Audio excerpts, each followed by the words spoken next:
Think we're equals? Okay then. This is a true story that involves 3 people. I, 27 meters. I'm the CFO of a smallish company.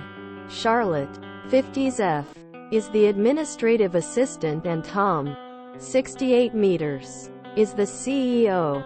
I served as the assistant CFO for a few years where Charlotte and I both reported directly to the CFO. I was somehow the bottom of the totem pole between Charlotte, the CFO, and myself.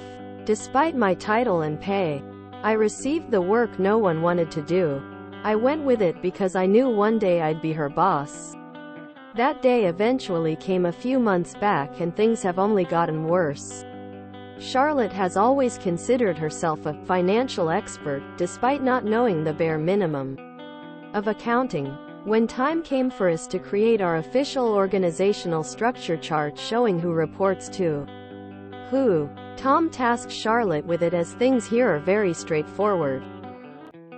When I get the final chart, I'm outraged as I see that below Tom, instead of it being just myself, I see she has included her name as well.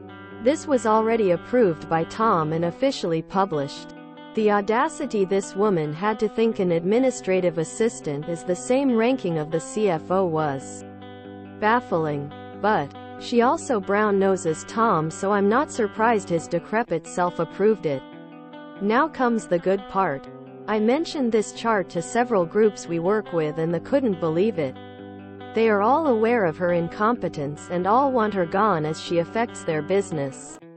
I decide that if I'm not her supervisor, then I don't need to check any of the work she does.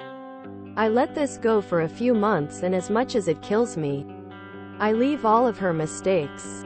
Finally, the auditors come. They find numerous mistakes causing all of our public financial data to be incorrect.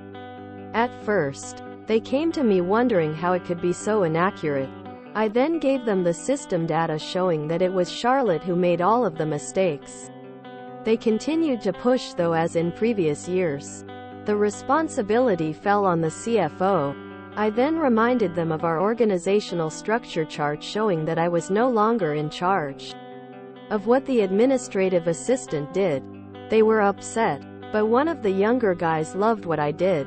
The auditors then strongly suggested that we fire Charlotte, or they'd have to issue their report stating things were severely misstated. She was finally fired last week and Tom was issued a significant fine for being the supervisor responsible. I hope they all learned their lesson and I can hire a competent assistant now.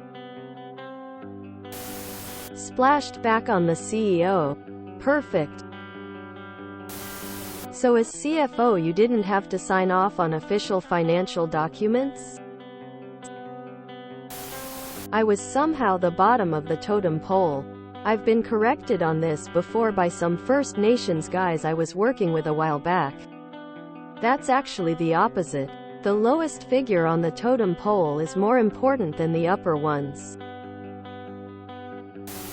In my organization it's not unusual for the administration staff to report directly to the CEO.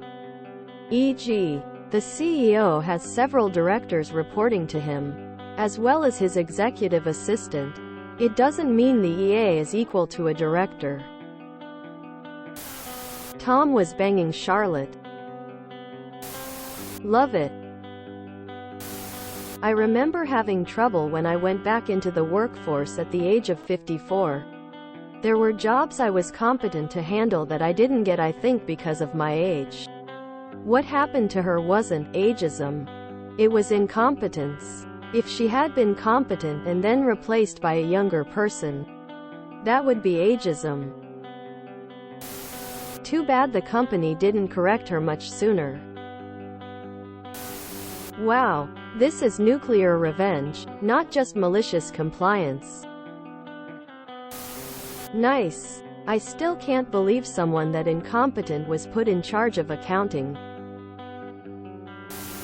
Hung by their own petard. Fucking Charlotte, man. So what you are saying is that you are looking for an assistant. How many years of experience do I need to apply? Tom was banging Charlotte. Oh man, this story really made me giggle once I got to the last few sentences. Exclamation mark. Charlotte's web becomes impossibly tangled. How was Tom fined? Who fined him? I did not realize you could be fined for having bad information in this way. Lol, you aren't a CFO, dude. This is a tiny ass business and you have a trumped up title. Looks like a classic case of ageism. Or you meant white mouthing when you said brown nosing. I was somehow the lowest on the totem pole, despite title and ageism, which is actually not legal. Per the EEOC in protected classes regarding description, you have had a potential lawsuit. If you enjoyed this video, please check out our playlists full of similar content. Epicaricast is like doom scrolling for your ears. Please like, share, and subscribe.